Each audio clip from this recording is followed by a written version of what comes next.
The executive members of the BUT suspending its president, Belinda Wilson. We'll tell you why, coming up in the Bahamas tonight.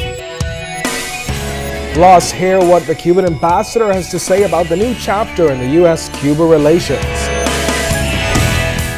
And the winners of Senior Division Junior Jump Canoe speaking out. The Bahamas tonight, the National Report starts now. Now in HD.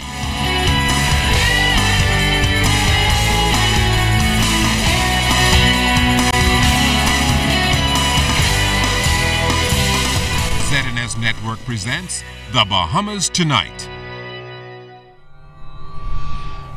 This portion of the news brought to you by BTC Every Day. Good evening, everyone. I'm Candino Knowles, and welcome to the Bahamas Tonight, the National Report. As always, it's good to have you with us. Shocking developments taking place within the Bahamas Union of Teachers, and it affects members holding top positions. Fern Carey tells us more about what has happened and what this means for the union moving forward. Bahamas Union of Teachers President Belinda Wilson has been suspended from a post as president of the union. That decision taking effect from 12:04 this Thursday following a majority vote by executive members.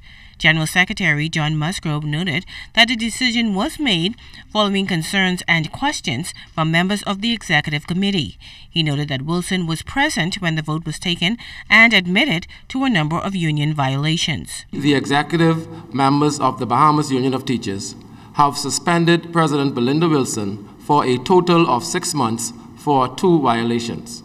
Our rules give the president the right to appeal, and at this time, we would not expound on the infractions until the president has exercised her right to appeal. A general meeting of our members would be called early in the new year to apprise the membership of the particulars. However, Wilson is not the only union official who was temporarily relieved of her duties. The executive committee also wishes to announce that we have suspended Treasurer Lauren Knowles for a total of 4 months for similar violations. At this time, we would like to assure our membership that our present negotiations with the government of the Bahamas on their behalf and the normal operations of the union will not be affected. Now, in the absence of the president, Vice President Zane Lightbourne will act as president until the appeal is resolved.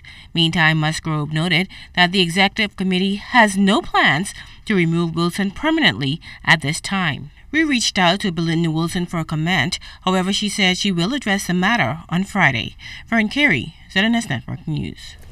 Well, the recent decision by U.S. President Barack Obama to reestablish diplomatic ties with Cuba is being described as a good first step. Cuban ambassador to the Bahamas, His Excellency Ernesto Guzman, says he looks forward to the embargo being lifted, but realizes the only way that can happen is if the necessary dialogue begins. Clint Watson is following this story.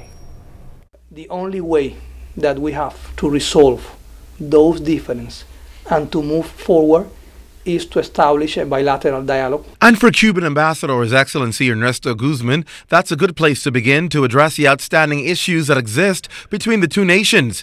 The announcement is being met with its share of criticism by Cuban Americans who say Cuba needs its own democracy, but the ambassador says those people are living in the past.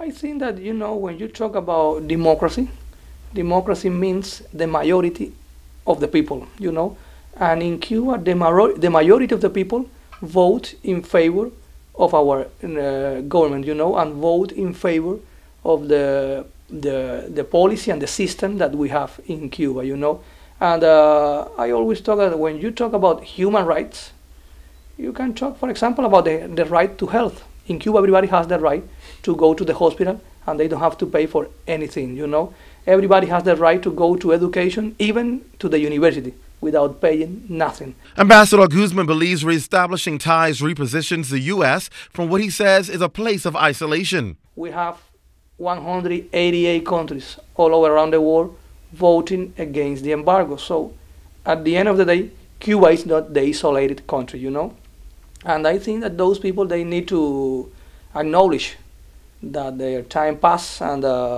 this is a new era Guzman suggests that the Bahamas not be concerned about the tourism product taking a hit with the possible opening of Cuba to Americans. In the case of Cuba and the Bahamas, we have all the conditions created because everybody knows that it is a problem for the people to move from one country to other in the Caribbean. But in the case of Cuba and the Bahamas, we have almost daily flights from Havana to Nassau. And now we have a weekly flight from Freeport. He suggests both nations capitalize on the unique features of the two countries and promote them as such. Clint Watson, ZNS Network News.